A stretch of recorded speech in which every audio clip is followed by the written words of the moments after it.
guys? This is another episode of TNHRC. This is Tyler here, just doing a roundup of all of my RC planes. You can see I'm obviously a pilot. I'm just going to go through my lineup, my electronics, and what I use, and I'll fire a couple of these up. Okay, so I'll start on the right side. So this is an AS3 Extra. It retails for about $100, bind and fly. It does not come with a battery, so you will need to buy a battery and a battery charger. I think you can get that both for around 30 bucks. And you will need a Spektrum transmitter. Okay, this was my first plane. This is the Ares Gamma. This is the 370 model. This is a 3-channel plane. Elevator, rudder, and throttle. Pretty straightforward. Kind of rip some of the stuff out of there, use it for a different project, which I might show you guys if I complete it later on. Okay, so that's the Ares Gamma, and it does come in a 4-channel variant. For those of you, it's like, this one retails for $130, but that's ready to fly charger, controller, everything. But it does come in a nicer variant with 4 channels with ailerons also. Moving on, we have the T-28 Trojan by Parkzone. Really nice plane. This was my first 4-channel plane though. This is the bind and fly model, and it comes with the Parkzone 11.1 volt 1800 milliamp battery. Mine's getting a little puffy, so I'm getting a little nervous about that one. Overall, I've never had anything wrong with this plane. Except my first flight, I banged it into the ground pretty hard. Looked away for 1 second when I was doing a low pass. Wham, right into the ground. Anyway, you've noticed some changes on this, so I installed a light set on it. It's a Turnigy light set, which I bought from Hobbytown for around $18. Just a Turnigy simulated LED system, about 18 bucks. It's a really nice light system. I can't fire this up because the receiver is in a different plane. We got tail light. I got a light up there that got unglued. It's not made by Apple. It's just an Apple sticker. Anyway, this is the LED controller. Yeah, everything's unplugged. Kind of ripped it out in a rush when I got that new plane because I couldn't afford a transmitter. Yeah, very nice flying model. Great second plane if you are ready for ailerons or the upgraded Gamma. But great plane. No retracts, just straight on 4-channel. I have seen people modify it for retracts and flaps. I could do that in the next video, but I don't have the money or the know-how. Well, I have the know-how, but I'm too nervous to do that. Moving on, this was my newest plane. This is the EDF Vampire from Hobby King. This retails for like $139. Picked it up. This is the plug and play. It came with everything except a receiver. This is where the receiver from the Trojan is, and a battery and a charger and a transmitter. So let's open this up. I will fire this one up because since this is an EDF, I do have a E-flite 4-cell LiPo 2800. This thing scares me, guys. Like, I only flew this once. I fly these guys frequently, but this guy scares me. I need to take him to Hobbytown because the stall characteristics are off, and I think I need to reset some of those ailerons because they're not very tuned in. For a transmitter, I use DX6i. Oh yeah, guys, before you get a plane, always get a flight simulator.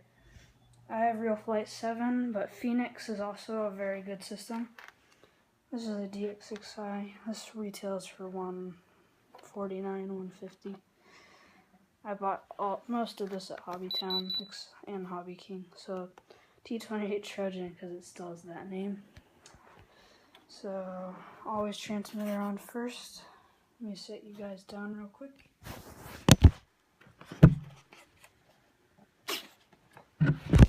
And we got that door.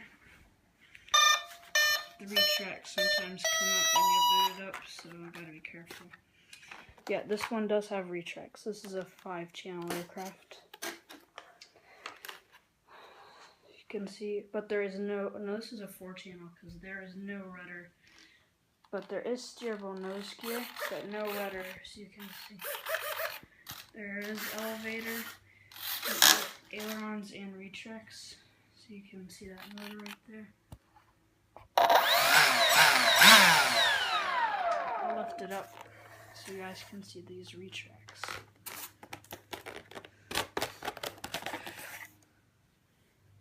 Okay, so the retracts. Hear that little lock? There's a lock that goes through those.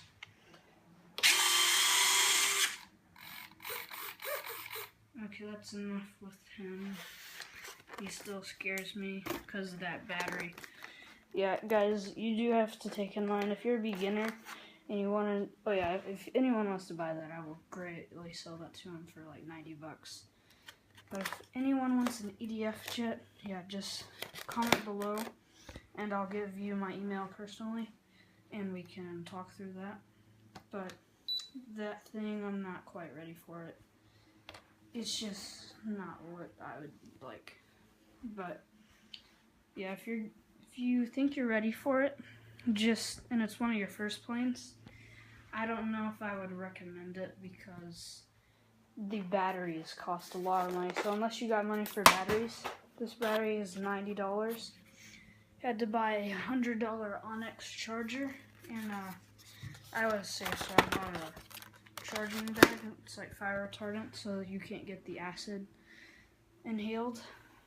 So this is my biggest plane. This is my fly zone to have on Beaver.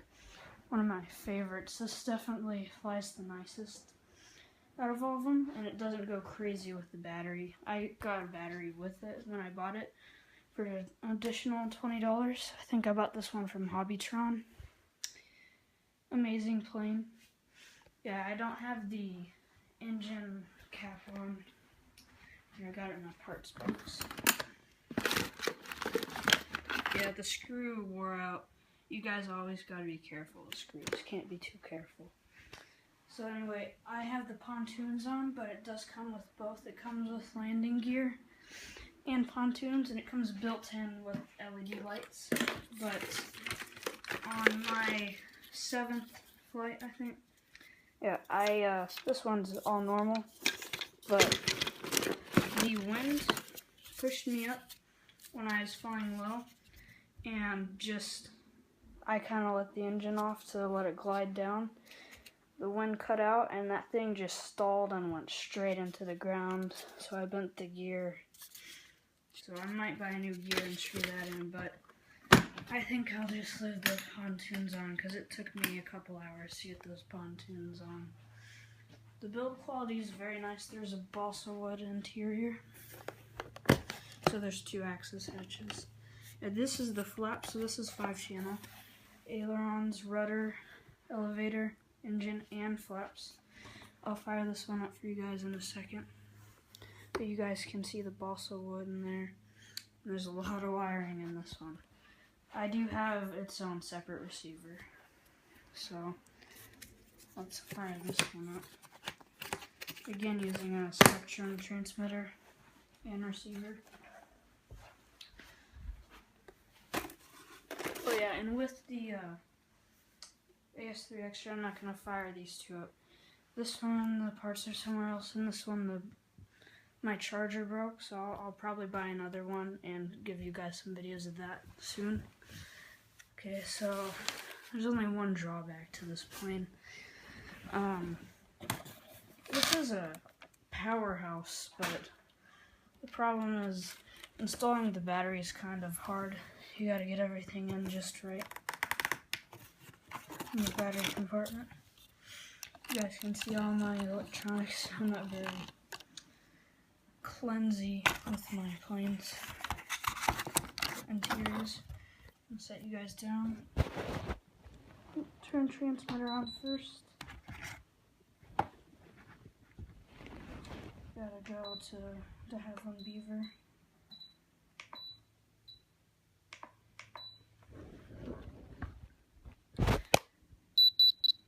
flies on beaver. Sorry, it doesn't focus on that screen very well. So yeah, flies on beaver. Take you guys down again, plug it in.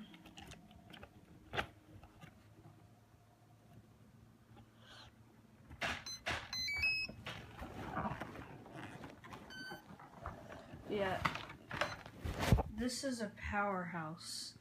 This has a very high kV engine. This is all stock, by the way. So yeah, it does have LEDs, as I said.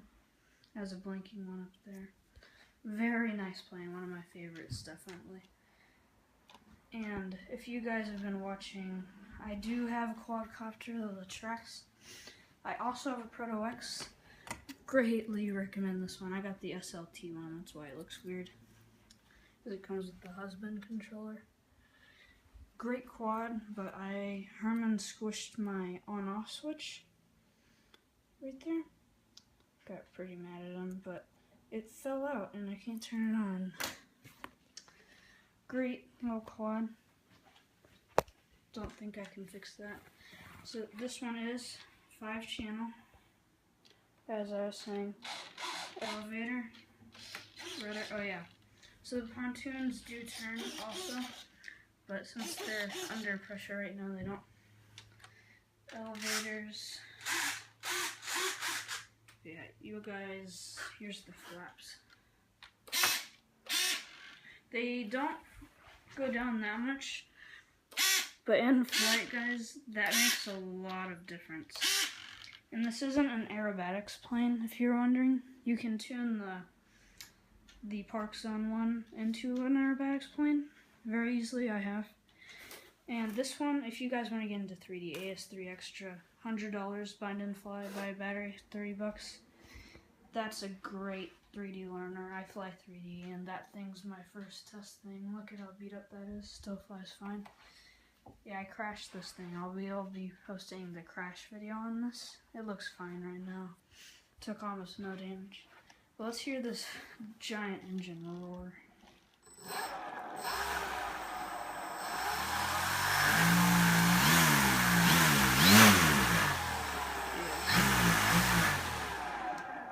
Yeah, that's enough for that before I damage something, but very nice plane, one of my favorites.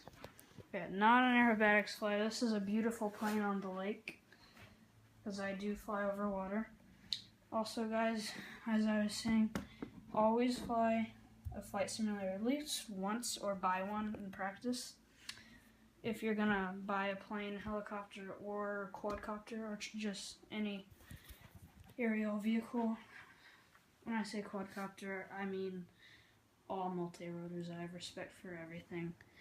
And I am thinking of saving up for the Blade 360 CFX. I know you guys think I'm crazy, because that thing is like crazy expensive and a powerhouse. But I just might do it. But you guys can contact me, leave a comment below, like and subscribe. And if you're interested in the jet, I will gratefully sell it to you. But yeah, guys, subscribe and view our channel for more.